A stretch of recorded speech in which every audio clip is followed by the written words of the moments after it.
Hello दोस्तों, नमस्कार। GK for stream में आप लोगों का स्वागत है। तो आज के इस वीडियो में हम लोग पढ़ेंगे वृद्धि किसे कहते हैं, वृद्धि को प्रभावित करने वाले कारक क्या हैं आदि। इन तथ्यों पर हम लोग आज अध्ययन करेंगे।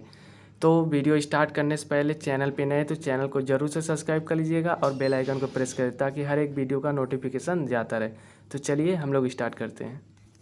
वृद्धि किसे कहते हैं? वृद्धि का अर्थ बालकों की शारीरिक संरचना का विकास से है, जिसके अंतर्गत लंबाई, भार, मोटाई तथा अन्य अंगों का विकास होता है। वृद्धि की प्रक्रिया आंतरिक तथा बाह्य दोनों रूप में होती है। यह एक निश्चित उम्र तक होती है तथा भौतिक पहलू फिजिकल एस्पेक्ट्स में ही संभव है। बालकों के विकास में वृद्धि का शब्द प्रयोग परिमाणात्मक परिवर्तन जैसे बच्चे के बड़े होने के साथ साथ उसके आकार, लंबाई इत्यादि के लिए होता है।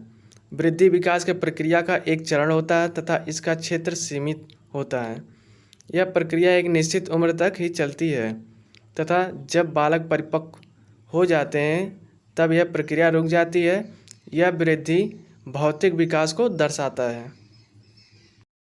वृद्धि की अवस्थाएं निम्नलिखित हैं। पहला, शैशवावस्था। शैशवावस्था जन्म से 2 वर्ष तक की अवस्था होती है। इस अवस्था में बच्चों का शारीरिक एवं मानसिक तेजी से होता है विकास। बालक किस अवस्था में पूर्ण रूप से अपने माता पिता पर आश्रित होता है। इस अवस्था में संवेगात्मक विकास तेजी से होता है तथा सीखने की क्षमता व विकास तेजी से होता है। बाल्यावस्था। शैशवावस्था के बाद की अवस्था बाल्यावस्था कहलाती है। बाल्यावस्था को 2 भागों में बांटा गया है। पहला, पूर्व बाल्यावस्था। पूर्व बाल्यावस्था यह अवस्था 2 से 6 वर्ष के बीच की अवस्था होती है। इस अवस्था में बालकों का बाहरी जुड़ाव होने लगता है। इस अवस्था में बालकों में अनुकरण एवं दोहराने की प्रवृत्ति का विकास होने लगता है। दूसरा, उत्तर बाल्यावस्था। यह अवस्था 6 से 12 वर्ष के बीच की अवस्था होती है। इस अवस्था में बच्चों में बौद्धिक, नैतिक, सामाजिक इत्यादि का व्यापक रूप से विकास होता है। इस अवस्था में स्मरण क्षमता में वृद्धि होती है। उत्तर बाल्यावस्था में बच्चों में समूह भावना का विकास होता है, अर्थात बालक समूह में खेलना, समूह में रहना, समलैंगिक व्यक्तियों को मित्र बनाना इत्यादि पसंद करता है। उत्तर बाल्यावस्था में आने पर बालकों को जीवन में अनुशासन तथा अब हम लोग देखेंगे किशोरावस्था, जो बाल्यावस्था के बाद आती है। यह अवस्था 12 से 18 वर्ष के बीच की अवस्था है। इस अवस्था में व्यक्ति के शरीर में काफ़ी बदलाव देखने को मिलता है। यह वह समय होता है जितने बालक बाल्यावस्था से परिपक्वता की ओर उन्मुख होता है। किशोरावस्था में किशोरों की लंबाई तथा भार दोनों में वृद्धि होती है। साथ ही मांसपेशियां का भी विकास होता है। 12 से 14 की आयु के बीच लड़कों की अपेक्षा लड़कियों की लंबाई व मांसपेशियां में तेज़ी से वृद्धि होती है तथा 14 से 18 वर्ष की आयु के बीच लड़कियों की अपेक्षा लड़कों की लंबाई में मांसपेशियां तेज़ी से बढ़ती हैं। इस अवस्था में किशोरों में मैं कौन हूँ, मैं क्या हूँ, मैं भी कुछ हूँ जैसी भावनाओं का विकास होने लगता है। किशोरावस्था में किशोर की बुद्धि का पूर्ण विकास हो जाता है। इस अवस्था में मित्र बनाने की प्रवृत्ति तीव्र होती है एवं सामाजिक संबंधों में वृद्धि होती है। यह अवस्था बालकों को नशा या अपराध की ओर उन्मुख होने की अधिक संभावना रहती है। इस अवस्था में शिक्षकों, अभिभावकों एवं मित्रों के सही मार्गदर्शक एवं सलाह की आवश्यकता पड़ती है। इसके बाद युवा प्रौढ़ावस्था आती है। यह अवस्था सामान्यतः 18 से 40 वर्ष तक की अवस्था होती है। युवा प्रौढ़ावस्था का कोई निश्चित उम्र नहीं होती है।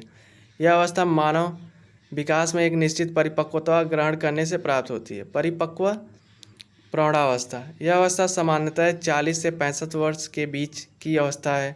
इस अवस्था में शारीरिक विकास में गिरावट आने लगती है, अर्थात बालों का सफ़ेद होना, मांसपेशियों में ढीलापन तथा चेहरों पर झुर्रियाँ आने लगता है।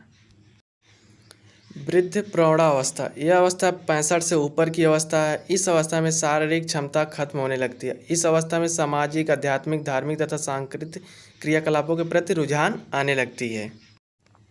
इस अवस्था में शारीरिक क्षमता खत्म होने लगती है। इस अवस्था में सामाजिक, आध्यात्मिक, धार्मिक तथा सांस्कृतिक क्रियाकलापों के प्रति रुझान आने लगती है।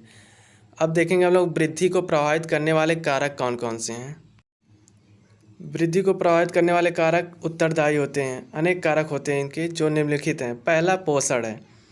यह विधि तथा विकास का महत्वपूर्ण घटक होता है। बालक को विकास के लिए उचित मात्रा में प्रोटीन, वसा, कार्बोहाइड्रेट, खनिज, लवण इत्यादि की आवश्यकता होती है। हमारे खान पान में उपयुक्त पोषक तत्वों का कमी होगी तो वृद्धि एवं विकास प्रभावित होगा। दूसरा, वंशानुगत। बालकों के शारीरिक एवं मानसिक विकास एवं वृद्धि में वंशानुगत महत्वपूर्ण भूमिका निभाती है।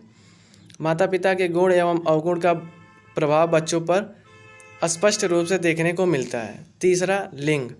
लड़के और लड़कियों में विकास के क्रम में विविधता देखी जाती है। किसी अवस्था में विकास की गति लड़कियों में तीव्र होती है तो किसी अवस्था में लड़कों में अधिक तेजी से विकास होता है। चौथा, वायु एवं प्रकाश। शरीर को स्वस्थ रखने के लिए स्वच्छ वायु की आवश्यकता होती है। अगर वायु स्वच्छ ना मिले तो बालक बीमार हो सकता है तथा कार्य करने की क्षमता भी प्रभावित होती है। शारीरिक विकास के लिए सूर्य के प्रकाश की महत्वपूर्ण भूमिका होती है, क्योंकि सूर्य के प्रकाश से विटामिन डी की कमी पूरी होती है, जो बालकों के लिए वृद्धि तथा विकास में सहायक होता है। तो दोस्तों, हम आशा करते हैं हमारी वीडियो आपको ज़रूर पसंद आई होगी। अगर अभी तक चैनल को सब्सक्राइब नहीं किया तो चैनल को सब्सक्राइब कर दीजिएगा। धन्यवाद दोस्तों, मिलते हैं नेक्स्ट वीडियो में।